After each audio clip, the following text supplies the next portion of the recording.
Hello, everybody. Dante Starshine here. Welcome to the broadcast. And we're going to start channeling in a moment. So stay tuned.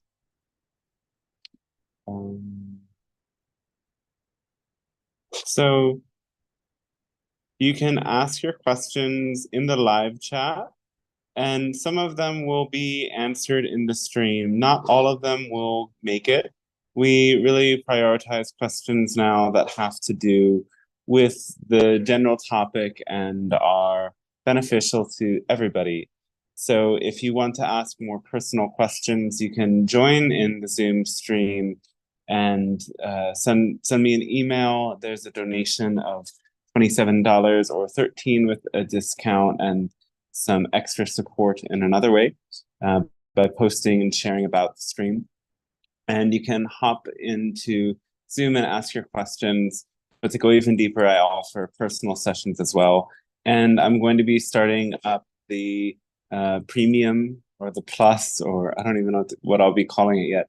But there will be a closed group container starting again sometime in the spring. And we'll be revamping the Patreon, which I haven't really put much attention to in a while, to make that work. So stay tuned for that as well. And as well, the channeling course is enrolling. So hop over to dantestarshine.com for all the information on that and the other offers. And I hope to see you soon. And I've decided that the solstice and equinoxes and some of the days in between, I will still do the open live stream for everyone to hop into Zoom. So stay tuned for that towards the equinox and the trail end of March. And I think that's everything. So enjoy the stream. And thank you for supporting, like, subscribe, share. All of those things really helps the channel grow. And I appreciate it, as do all of the galactic guides involved in this process.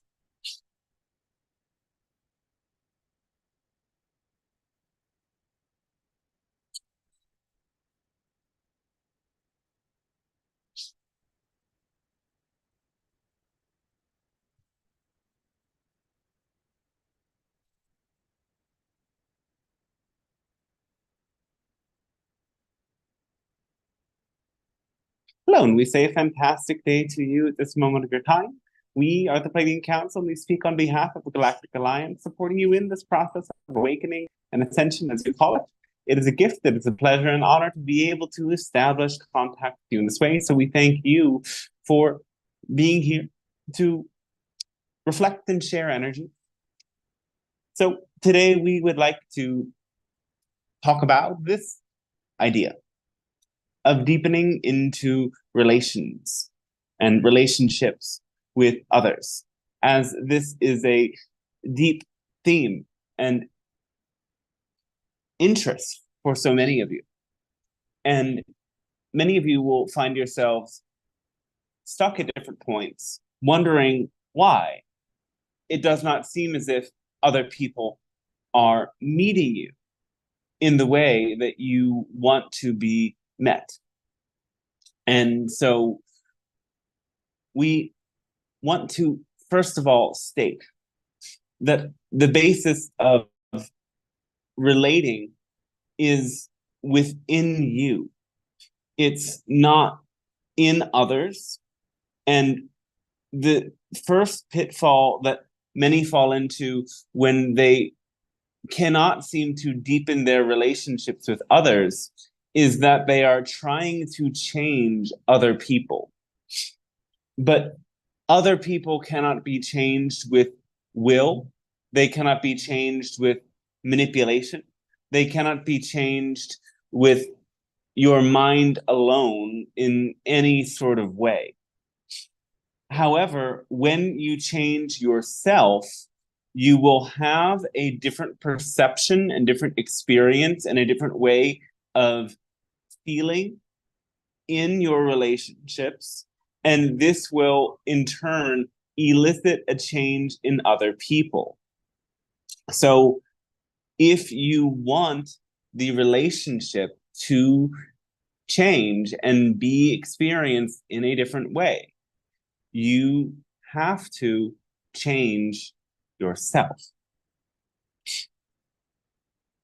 The next thing we will say is the clearest change of yourself and the most foundational pathway for having deeper connections is to deepen your own relationship with the source or with the higher self or with the witnessing presence.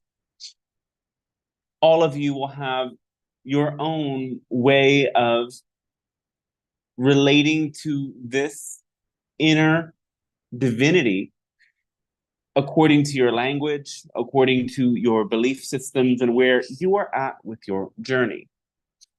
This is the source in your heart of hearts, and it is that energy that we speak about that is awakened when you act on your passion or excitement to the best of your ability without insisting on outcomes.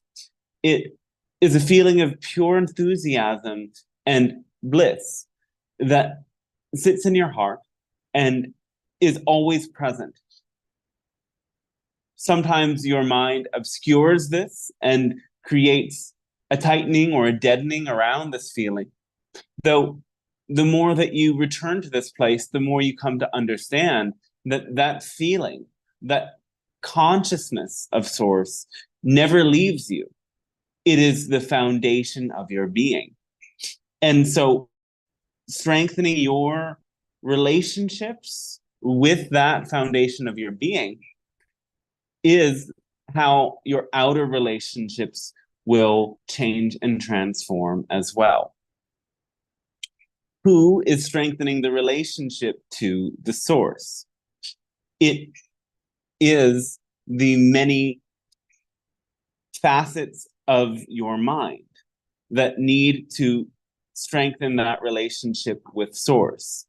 These are your identities and your shadows, the stories that you tell yourself about who you are, and the hidden fears that you have about who you might be that you prevent yourself from looking at. All of these inner stories need to return onto the source. And doing this is actually rather easy. All it requires is that you step into your heart and you create a neutral space of observation. Can you witness all of these stories, all of these identities, and all of these fears in a neutral way and allow them to relate to one another while being most connected with that source of observation, with that self that is a pure witness? And as you do this, these inner stories will change. The characters that exist within you become as self-aware as this higher self witnessing presence. And the way that they engage with one another and with you starts to change. And this means that you cultivate a deep sense of compassion for yourself and for the thoughts that you experience, for the moods that you experience, coming to understand that all of them are aspects of you that need to be honored. And when you get to know them, you will see that all of them are good and all of them have good and deep intentions. As you allow yourself to do this, you can allow for all of you to show up in your human relationships. There is no longer parts of you to hide, and you will be able to hold a space of compassion for yourself and for the others in clear ways. You will come to see these stories and patterns of others. Yet when you have strengthened that inner relationship or that series of inner relationships between all of your own stories and your source, your higher self, you will find that that same compassion of higher self can be extended to the stories and to the energies that other people hold and carry.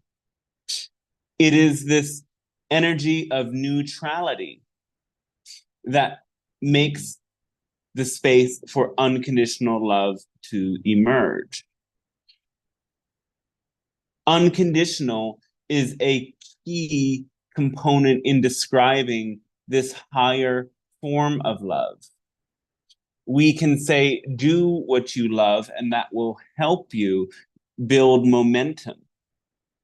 But love with conditions is not an expansive and multidimensional energy. It is this unrelenting quality of love that can have a complete sense of acceptance that allows for your love to take on this non-dual, multidimensional quality that brings an immense degree of stillness, patience, clarity, creativity, and wonder to all experiences that you have. And it is being able to hold this quality of the unconditional nature of this multidimensional energy that will bring your relationships to a new level. Before you reach this unconditional quality of love, you will be relating in a very limited 3D way, as some of you say. This is the way that your relationships have played out in the past, where there are ebbs and flows, where there is competition rather than cooperation, where there is a aggressive quality as these different forces within individuals compete for being seen and being the best, so to speak. So stepping into the unconditional quality of love means that you make the space for holding all that you experience and all that others experience. And yet it also does not mean that you give in to others who might manipulate you. This is the other pitfall when people attempt to create states of unconditional love and they fail and they then discard the concept entirely. Unconditional love does not mean unconditional giving of your energy. Your energy meaning your time, your effort, your focus. There are many times in which you will not feel your natural inclination towards coming together with others, or others will want your energy and input for selfish purposes. To be unconditional doesn't mean that you give your energy unconditionally. It means that you hold a space of acceptance and you witness with curiosity and gratitude and appreciation for this other person and their intentions. And you just as much hold those same energies of appreciation, gratitude, witnessing, compassion for yourself. And only if you are aligning with others in a way that brings out within yourself a sense of natural enthusiasm that does not have to be forced. That true sense of excitement, that true sense of, yes, this is what I'm wanting and what I'm going for. Only then do you truly step into engagements and give of your energy to others. And this way, you guarantee that you only have space for the highest co-creations, the highest coming togethers, the essentially truest to you exchanges of energy that are possible. This prevents you from being drained. This prevents you from being walked over. This prevents you from not fully feeling satisfied with the relations that you have. And when you step into this mutually beneficial territory, where both beings are connected with their source self, when both beings are deep in the center of their heart and knowing what source is guiding them towards, the co-creation can emerge and flow in the most beautiful, the most powerful, the most harmonized way.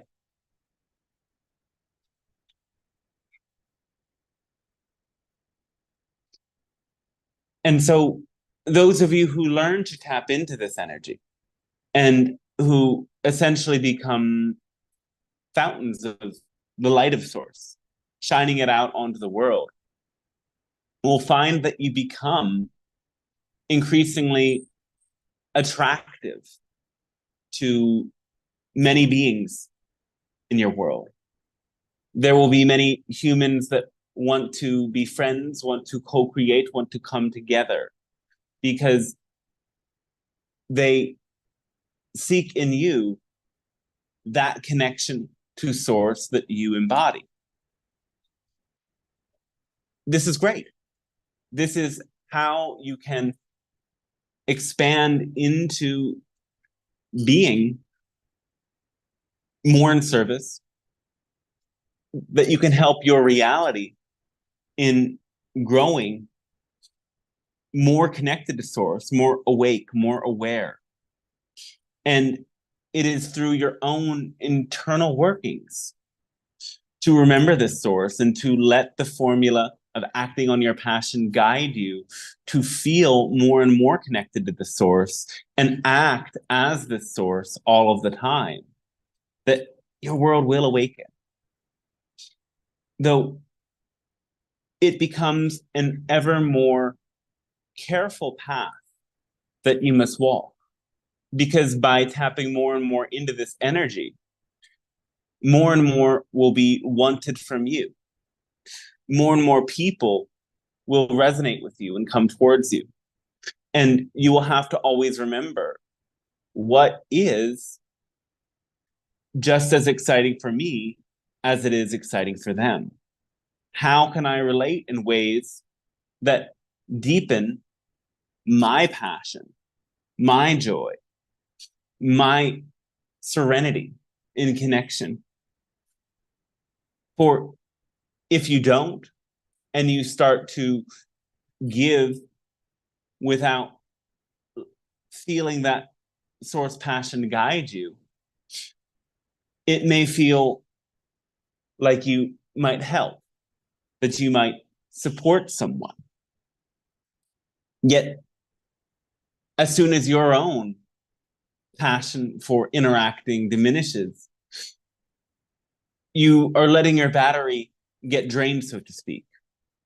Whereas when you act from a place of true awareness of your passion, you never get drained. You're connected with a perpetual source of self-renewing energy. And this is why boundaries are just as crucial for you to deepen in your relationships. When you think of physical boundaries in your world, it seems reminiscent of fences that keep certain energies out. But what is ultimately meant by boundaries is more like that of gates. The gates can open, the gates can close, but gates make sure that the energy goes to the right places within you and others. So if boundaries are opening these gates, opening these doorways, deciding which energies you share and which you don't, deciding which ways you relate and which ways you don't, you come to understand them as ways that you can deepen your passion. There are certain ways of relating that support you in deepening into your own excitement. And there are others that cut off your connection to your excitement. It's simply not exciting for you to relate in this and that way. And if you don't honor that because you instead are seeking to please others or mistaking time spent with other humans as the ultimate purpose of relating, regardless of how that connection feels in a deep way, you put yourself back in the trap of dualistic energies, of codependence, of draining or being drained. And this you must break free from. And that is why we return to the initial and most important point. Deepening in relationships is deepening into the relationship with source within yourself. It's deepening into that sense of love, bliss, and wonder, and unconditional love, compassion. And as you awaken your connection with this energy, you will be able to always find a way to stay in this connection of relating with others guided from this energy and not mistakenly seeking fulfillment through validation from others or pleasing others.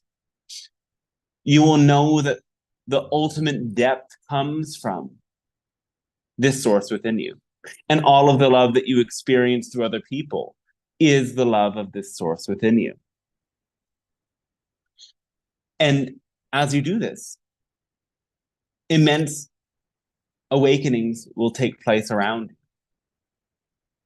Your relationships will take on a new quality. And there will no longer be a sense of being burdened, of being triggered, of being flustered, because this unconditional love will bring a constant state of neutralizing compassion to the ups and downs and the swings in your relationships. And instead of the constant swerving, you'll find steadiness that will allow you to go deeper faster. You will not need other people as much to remind you of this source connection, because it will simply be so evident and so clear. The more you deepen, the more naturally other people will be mirrors without you doing anything. the more clear in connection with Source you become, the more effortless all of your relationships will become as well. If it feels like work outside, something isn't happening right.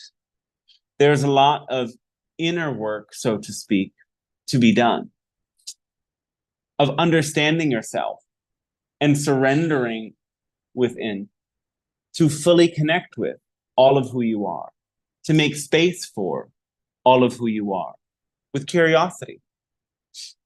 And as you do this, you will be able to hold others and reach others. And there will be no more bondage in those relations, because the source within you is ultimately granting you a state of freedom. And this freedom will also permeate all of these connections as true unconditional love. Love without conditions becomes your natural state. We thank you for allowing us to share this transmission at this moment of your time, and we ask, in which ways can we return with your questions, comments, and inquiries at this time?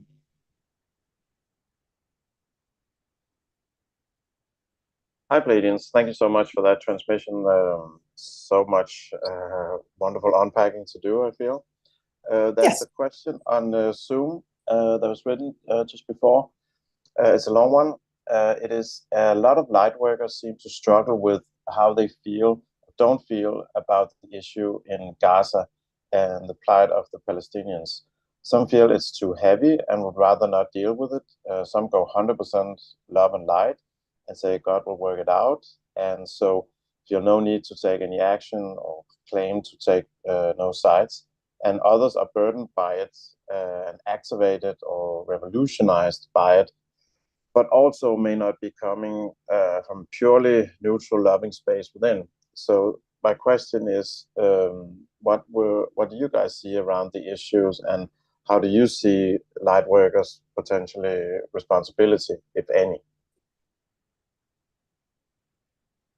Well, when you ask about responsibility, remember that is your ability to respond. And you can respond in the way that it feels natural for you.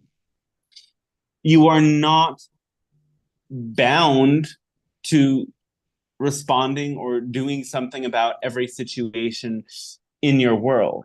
If it calls to you, then yes, it is helpful to do something. And it is not as hopeless as many of you think it to be. There is a sense of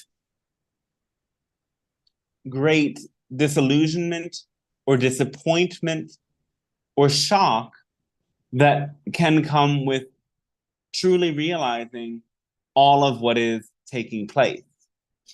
As those who expose themselves to the understanding of the atrocities and injustice that has been committed in occupied Palestine and in many other places such as Africa, South America, the Indies, and so on, Oceania, etc. There is a sense of deep hopelessness, of deep fear that some experience initially. But this energy will not ultimately help you. Remember, you have to transmute all that you experience through tapping into Source's unconditional love. And these awakenings ought to inspire you to return into that unconditional love so that you can act What does the action have to look like? It can look like any way that you want to help. Though we would say that raising awareness is one of the most important things. Though many are resisting becoming aware because the shock of the injustices and the oppression is so intense that their own inner protectors prevent them from looking at the enormity of the situation.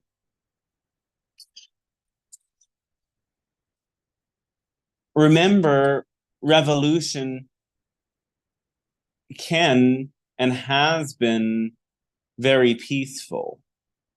The most powerful revolutions in your recent times were built upon civil disobedience. And disobedience is far different than aggression. And this is the attitude you have to understand. To be disobedient doesn't mean you are fighting. It simply means you're not complying. It simply means that you have an awareness of your intrinsic right to your decisions, your opinions, your perspectives, and where you direct your energy financially, emotionally, and spiritually. And this means that you no longer participate in the systems that facilitate the oppression.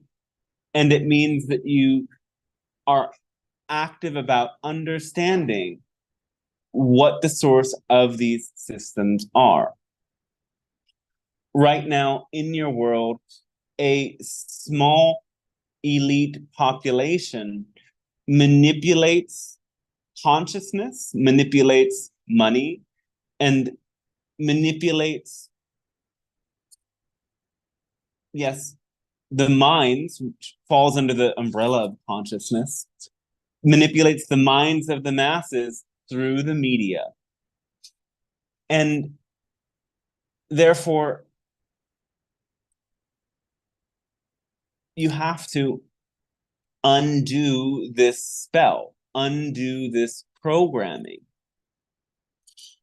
And what we have said about unconditional love is important in this as well, because you cannot wake somebody up while hating them, and even at an inner emotional level, having an aggressive attitude towards them simultaneously. You need to understand that you're breaking people free from the chains of media mind control is a loving act.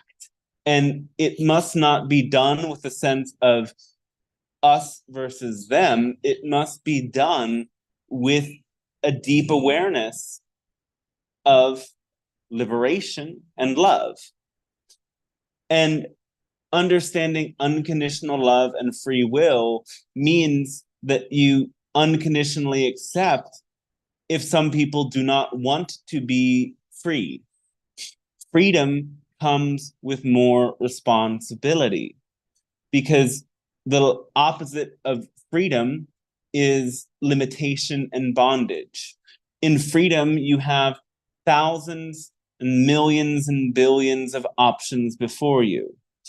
Bondage and lack of freedom implies that you only have certain choices. And the media mind control machine presents limited choices. It makes people think that there are only a certain amount of options. And understand part of your fear-based conditioning means that many fear that responsibility, the ability to respond of making a choice in the first place.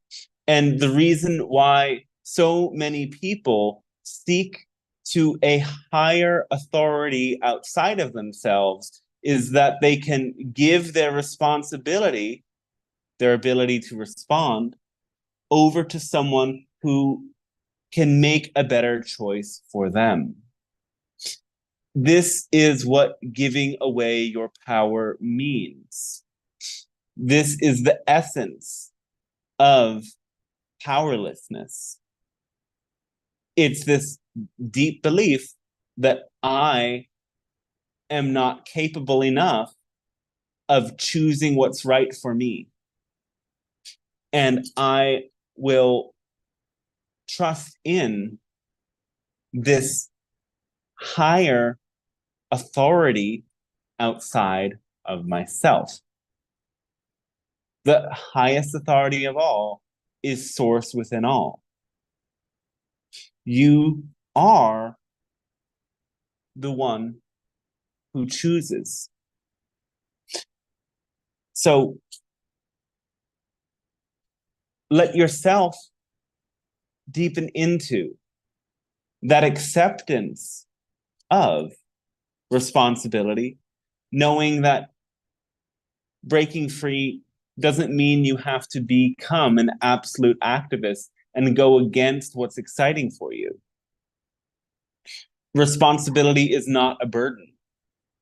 The distorted concept that responsibility is a burden is the way that you've been tricked into giving your power away. When you feel afraid of responsibility, you feel afraid of power, and you give both of those things to other people in your life. So this is ultimately the essence of what humanity needs to realize to step into the process of a peaceful revolution that is already unfolding and will define the next 16 to 20 years of your human time. The awareness of Source's unconditional love and freedom will lead you to new acts of civil disobedience that will break the hold of this elite, power-hungry, supreme violence machine.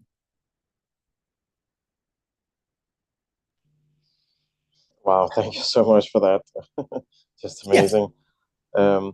So I have a personal question. Last week, you mentioned something about self-love, and you mentioned that we can tell ourselves that we love ourselves, and then you mentioned that we can change the stories in our mind. So I was curious if you can elaborate on what you meant with changing the stories in our mind that could lead to a better self-love. These stories are also known as belief systems. And these belief systems create entire subpersonalities. Sometimes people call these parts or aspects of oneself. They are the voices in your head that attempt to tell you stories that bring you out of alignment with that source energy. These subpersonalities are imprinted upon you, and they are essentially the ways that you respond to traumatic experiences in your past. When you learn that certain things about you are unacceptable or must be changed, you develop these personalities as ways of protecting yourself. These stories and ideas become ways that you avoid deeper repressed emotions, and they become ways that you construct an illusory narrative of who you are that might not be ultimately and entirely false, yet its lack of transparency prevents you from seeing source. So we would say you don't need to make your beliefs, your identities, and these subpersonalities entirely go away, but you need to make them more transparent. That means you have to see through them to the source. And seemingly paradoxically, that which sees them is the source. And this is what we began by explaining today, is that when you observe neutrally all of these ideas within yourself, all of these stories and beliefs within yourself, and practice recognizing they are not ultimately you. They are optional. They can be changed. Then you become compassionate towards them and you become creative in recognizing that these thought forms can be told a slightly different way. But it's only once you have unconditional love towards these voices in your head, these stories alive within you, that you can begin to change them. Many people fail to recognize that these stories are optional. And knowing this to be true is a key role in bringing about the first steps of change.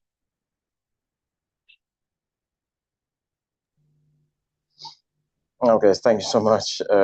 The next question, which is a follow-up, is that the last way you continued describing that the better option is to have this deep level of self-remembrance and remembering source, remembering source's unconditional love, and that our essential nature. And when we tune into our heart of hearts and experience that unconditional love, which is our very essence, and then what I would love is if you can expand on, any ways we can tap into that on a practical level or permission slips, or if either today or at another point you could potentially do a meditation on tapping into this. Well, the first way we've explained so many times, and that's following the formula. Act on your highest passion or excitement or enthusiasm, and do it to the best of your ability without insisting on a particular outcome. And if you want to deepen into actively remembering the source, we would say that in the moments you feel the most excited, pay attention to the sensations and feelings in your body, particularly in your heart itself. Actively remember now when I felt the most excited, when I felt the most in the flow. What sensations, what emotions, what quality of energy did I feel in my heart itself? And as a meditation, you can naturally simply sit in this energy. Sit in the remembrance in your heart of that high frequency, blissful energy. There are many ways that you can deepen into such a feeling. Some people who are visual can visualize it as an immense light that is brightest in the heart, yet shines through their entire body. Some people who are auditory can listen to the hum of this energy from within their body. Some people who are very verbal can listen to the whispers of their soul as they focus on this energy in their chest. Some people who are very sensation oriented will simply experience this energy so viscerally that they will be brought into an inner state of rapture.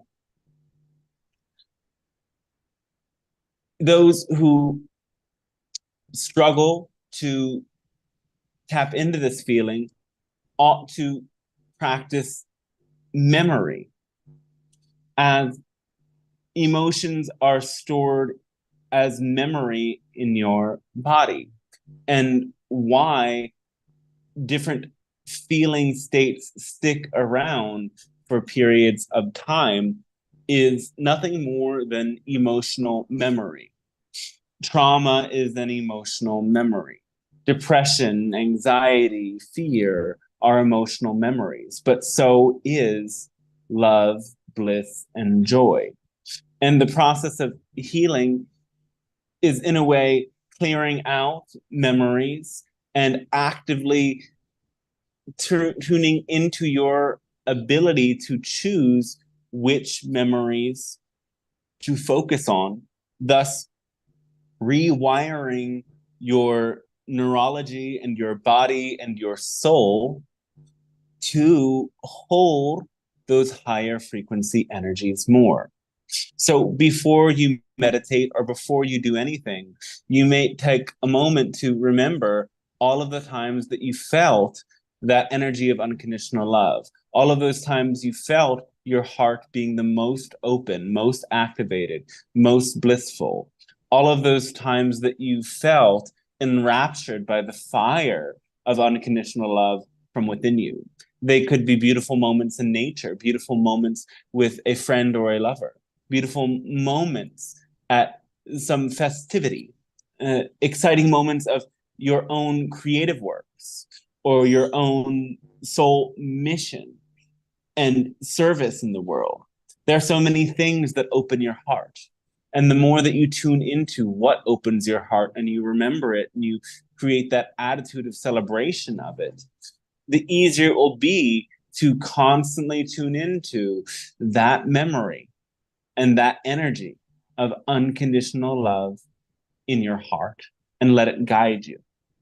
And when this becomes easy to do, you can play with the future as well and imagine things that excite you the most about what you're creating. Though, what's more important than any of the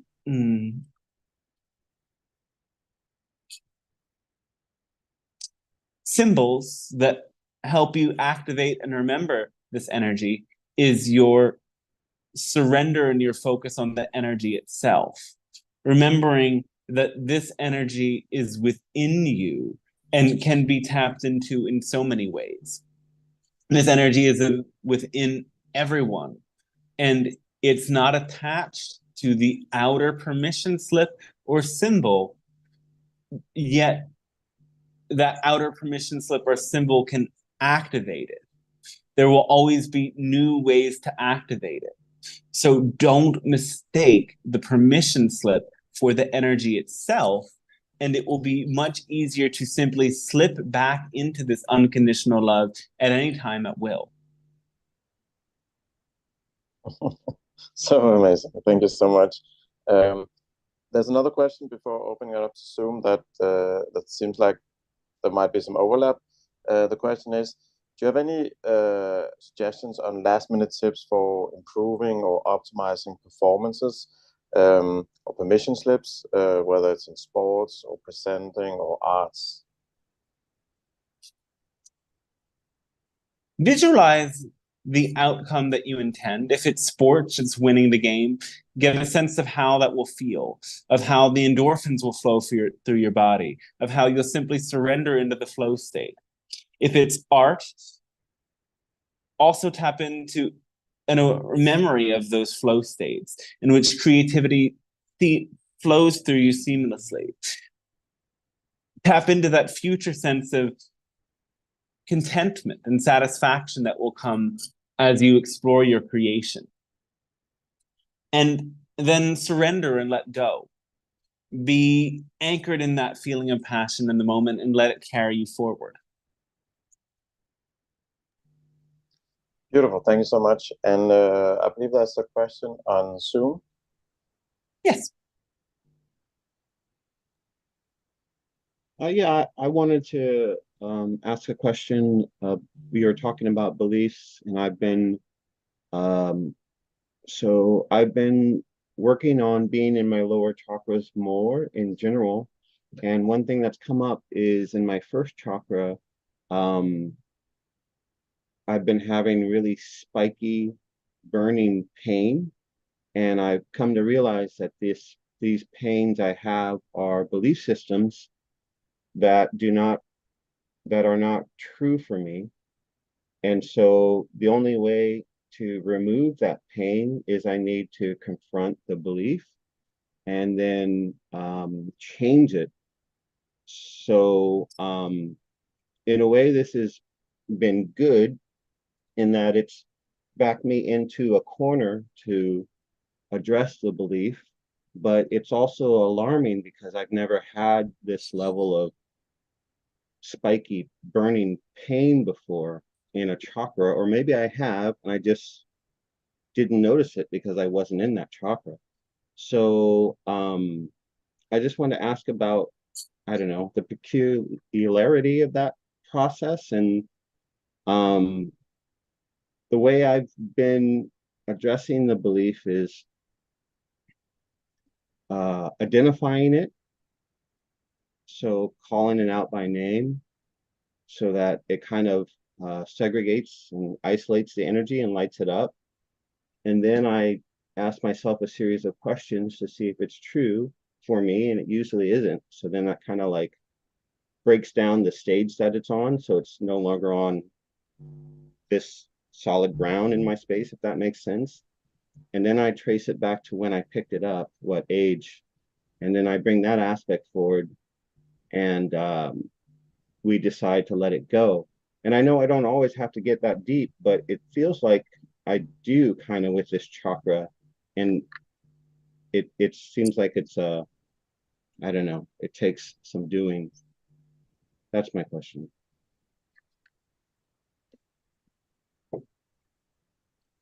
The process you're doing is helpful and will continue to deepen into how you can understand what is alive at this root level. Though because the root chakra is so unconscious, the best way of working with this chakra is with the movement of the body itself. And this can mean tapping into more somatic practices, as you are doing, that is expanded by perhaps yoga, perhaps working out, perhaps something of this nature that grounds you very deeply into the body. By witnessing the beliefs, it is important to find what practice and what attitudes and actions will continue to support those beliefs. So if the belief is, I am strong, I am capable, what will make you feel the most strong and capable? One way to deepen into cementing certain beliefs in your system is to find what evidence those beliefs need to become no longer questionable. If you are rich, there would be no way to question a belief that I am abundant. If you were a bodybuilder, you would never ever question a belief that says, I am strong. So, while of course,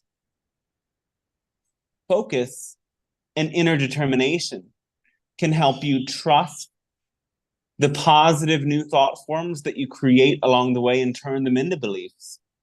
When there is so much evidence that you could never ultimately question a positive belief, then these beliefs become a deep and complete part of you. And there is no longer any back and forth. Does that help a bit? Yes, thank you. Something more about this? No, I had already been doing some inquiry and got the hello that I should move my body more to help with this process. So you just Yes. kind of echoed that, and I appreciate that. Oh, yes, thanks to you as well. And we would say as well, sensations that emerge in meditation can be absolutely and 100 and fully attributed to energetic flows in your chakras. But if a sensation bothers you at more random times in the day, also understand that while it may be related to a chakra, there can be more physical levels to bring into awareness. And so in this case, we would suggest some level of colon detoxification to be ideal. And of course, there are various supplements for that, though the biggest key is in including more fiber in your diet and eating at more regular intervals. So I just bought a colon cleanser last week, so you are already entirely on it. Yeah. Good on you for following your intuition and letting your excitement show you. Yeah, thank you. Oh, thanks to you as well. Very cool example. There's actually two questions on YouTube, and I'll get it into one question, which is, what does it mean to be tired, and why does it happen? And is there any method of detoxification that can help, or any supplements that can help? Tired can be a lot of things. Can be so many things. So we will try to talk briefly about all of the different things that tired can be. Tired can be worn out. It can simply mean that you have been attempting to do more than you can do. And this is causing you to need to rest. Your, especially more westernized cultures, have a standard of work that is beyond the average capacity of a human being. That means some of you can do it and be okay, and those individuals receive the greatest reward, but most will be a little bit burnt out by the expectations that Western culture has. And so in general, all of you need to be more unconditionally accepting and loving towards yourself, in recognizing that you've been conditioned to expect more of yourself than you're actually capable of. And slowing down is okay. So, in short, in summary, tired can mean you've done too much. But tired can be of a completely different nature. You can do nothing and feel very tired too. And tired can mean that you aren't connected with your passion, that you aren't really doing things that you love doing, because you will naturally have a connection to an infinite source of energy when you follow the formula and you do what you love. Someone who does not love what they're doing will have no energy and no motivation for doing it. So, in short, tune into what you love and make space for it in your life. Even if you only have 2 hours of your day to fully and thoroughly dedicate to your passion, if what you're doing in those 2 hours is the absolute peak of your passion, simply your anticipation of those 2 hours will be enough to get you through the obstacles that you presently have to navigate in your life. So the third general category of why am I tired is chronic disease. And this is the result of accumulated negative belief systems and traumatic experiences, generally speaking, that leads to the imbalanced flow of energy in the body. Chronic disease is a very complex subject. And that last category is also part of the answer for most chronic diseases. Chronic disease can only be present when you have chronically been disconnected from what you love doing and instead have been thoroughly saturated with negative thoughts and negative beliefs. And finding your excitement is the core foundation of undoing those negative thoughts and beliefs. So as you connect with that, that will generate a lot of momentum in the process. They'll also understand that every chronic disease will have its own unique pathway of moving through and navigating certain symbols and using certain permission slips appropriate for that condition to really step into a more healed and integrated place. So those could all be reasons why you're tired.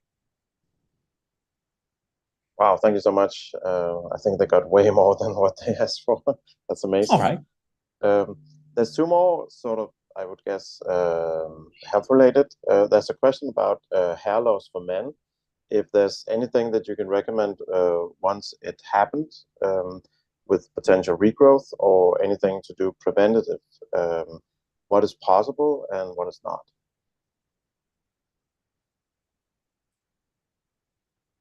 Once the hair loss begins, then you might have to take to something like minoxidil to regrow the hair.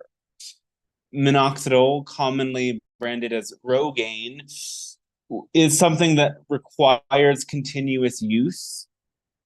So it would be a commitment to using this product to have the aesthetic that you intend and desire. But there can be other things that you use as well once the hair regrows that would make you less dependent on this compound. These things would be natural DHT blockers. There's a plethora of herbs and vegetable-based and animal-based oils that block DHT, and applying it to your scalp will be very beneficial in the process. There can also be a great amount of internal DHT blockers that can prevent some extent of hair loss, but ultimately aren't going to completely stop balding. They will slow it down.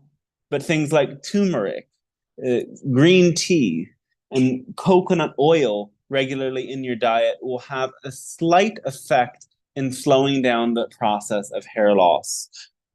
But certainly they don't have the power to reverse hair loss, unfortunately.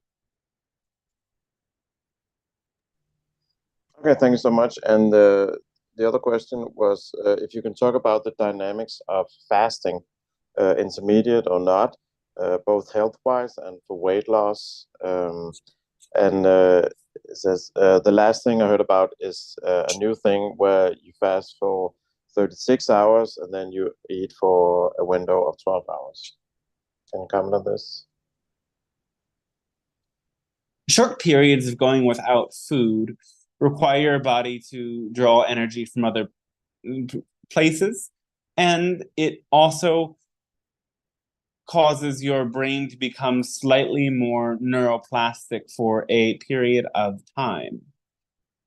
Yet, it is also necessary for this to be truly beneficial that individuals are fully and adequately nourished and have all of the food and nutrients they need in the windows where they do eat. Fasting for more prolonged periods of time is not really recommended for weight loss, as much of the weight that is lost in this process will simply be regained. Weight loss requires a constant and thorough change of habits and diet. It cannot be done by a short, restrictive diet. It must be a complete change of how and why you eat. Though it is absolutely very possible, at the foundation, there needs to be a cutting back of all refined sugars and a more consistent eating pattern, eating 2 or 3 meals at similar intervals every day, having adequate fiber, and being more completely nourished from vegetables and fruits. Yes. All right, thank you so much. And there's 2 questions left. One is about problematic behavior from kids in general, and it is how can I best relate when observing sort of destructive behaviors from my young kid? Is it setting limits? Is it adding love and praise? Or does it help to get angry or yell? What's the best thing you can recommend?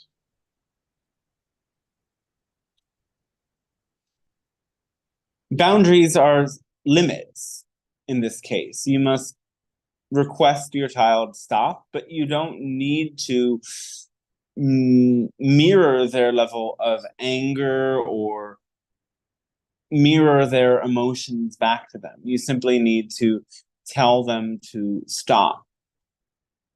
Don't make their emotions wrong. Simply let them know that responding in the way that they're responding is not appropriate. Guide them to feel their feelings, yet express them in more appropriate ways. So validate their emotions. I understand that you're angry right now, but the way that you're dealing with that anger is not okay for us. So we need you to deal with your anger in a different way. That is the basis of having the most helpful and healing way of dealing with emotions. Because again, if you in any way let the child know that their emotions are wrong or bad, you're training them to not trust their internal guidance system, which is what emotions are. They're guiding you towards a state of balance by allowing you to discover what you prefer and what you don't. And if you don't trust your emotions, it will be impossible to find that equilibrium. All right, thank you so much. And the last question is, you've mentioned a lot about feeling more compassion. And my question is that a decision or remembrance or tapping into prior experience or any other ways where we can tap into more of being compassionate? Compassion is your nature. So it's not something you have to do. It is a remembering of that truth. Compassion is your nature. Compassion is one essential quality of the source. So you cannot force compassion, but when you tap into that sense of a truly unconditional love, compassion emerges. You simply must go within your heart. When you are deep into that source connection in your heart, you will find compassion has been there always. And the more you return to this energy, the more second nature it will be to remember this as your nature. There may be moments in which you have to refocus. but you're not working to make compassion. It's not an energy that you produce. It's an energy that's always been within you that you sometimes forget. So yes, that sense that compassion is a remembrance is very correct. When you don't feel compassion, it's not that anything is wrong other than that you are forgetting. So turn back in towards remembering, and compassion will be there. Okay, thank you so much. That's all the questions for today.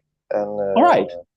I think I speak on behalf of everyone that we deeply appreciate your assistance and guidance. And yes, thanks to you as well. Yes. Thank you so much. Any final questions from the Zoom audience?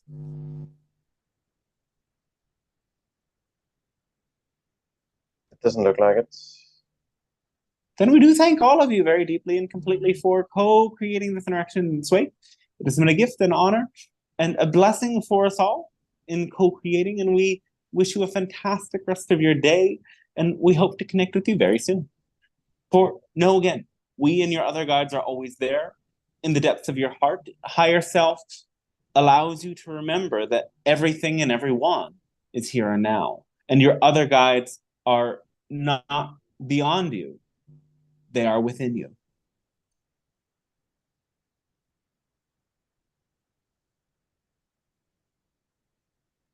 All right.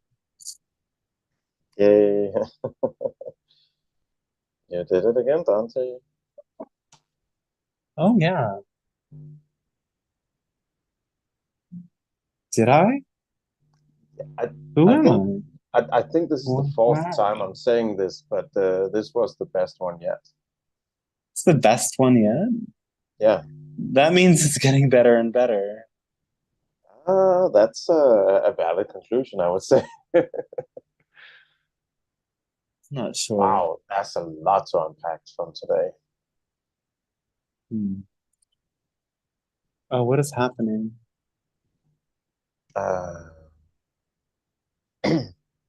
Okay, so is it sharing my screen now, like I said? Yeah.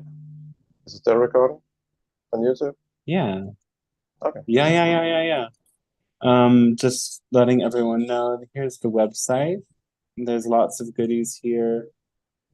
Here's the goodie of signing up for the email list, and that will let you know when these sessions happen.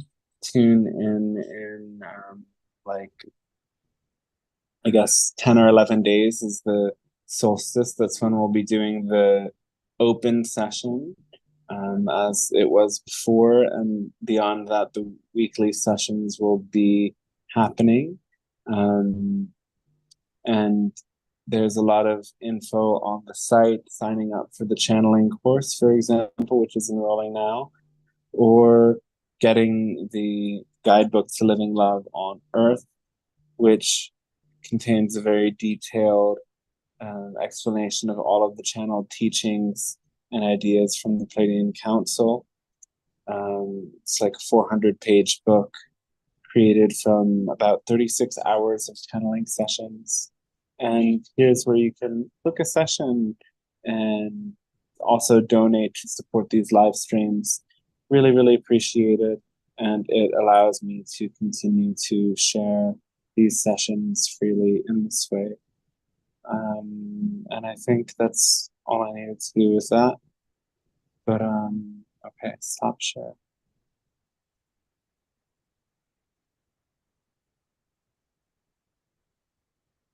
All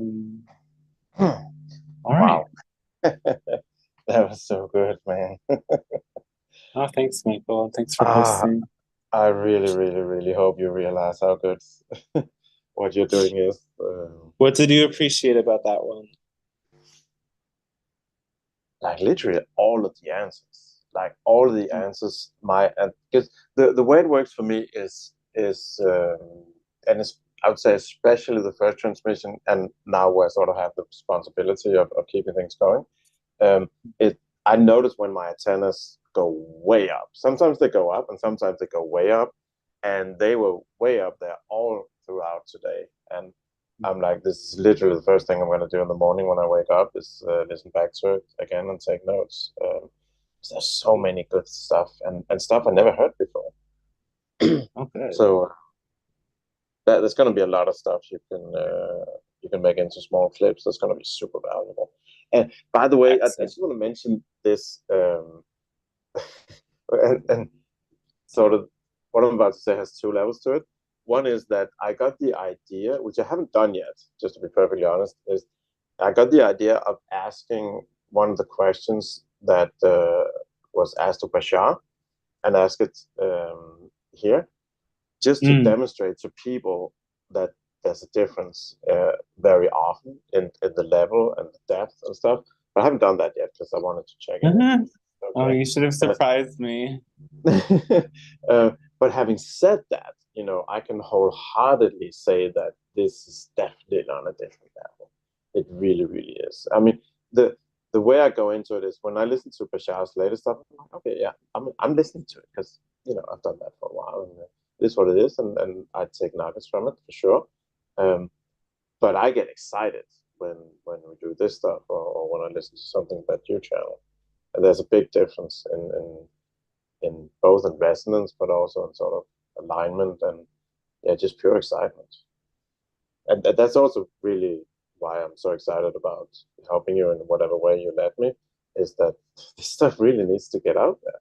Because like with what they talk about today, I mean, they shouldn't get mandatory vaccinated. They should get mandatory listening to this kind of stuff. Oh, if only we were in that world, things would be very different. Yeah, but we'll move there.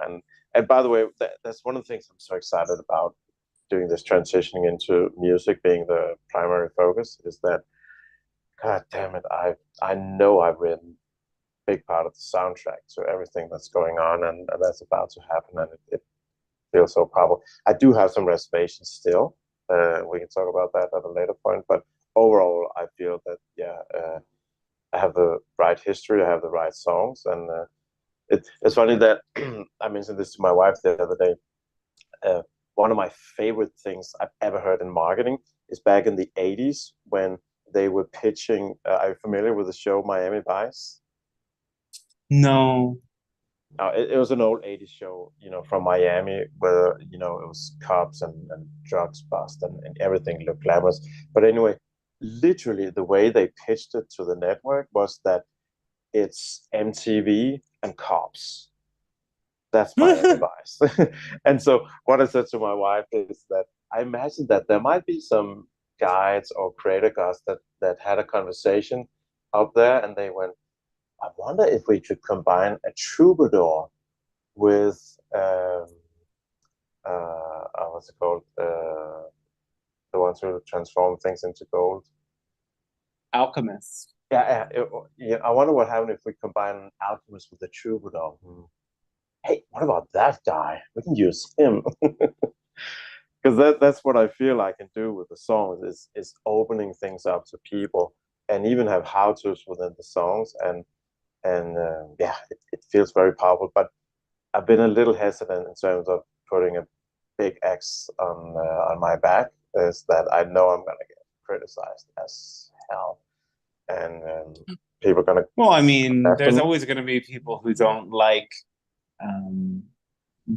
what we're sharing. Yeah. And there's tons of people who are like, this alien channeling is a joke, But I'm not thinking about those people. I'm thinking about the people who are really excited about it. And everything is the greatest thing in the world to somebody. And so it's very, when we say this is the greatest ever, like maybe that's in a subjective way, absolutely, but that's what matters. And maybe the trick in getting less backlash is recognizing that subjectivity rules, but it's still subjectivity, right? Like all that matters is that it's the greatest for us, and then our heart expands into this unconditionally loving source because we're on our own path and we're on our own highest excitement.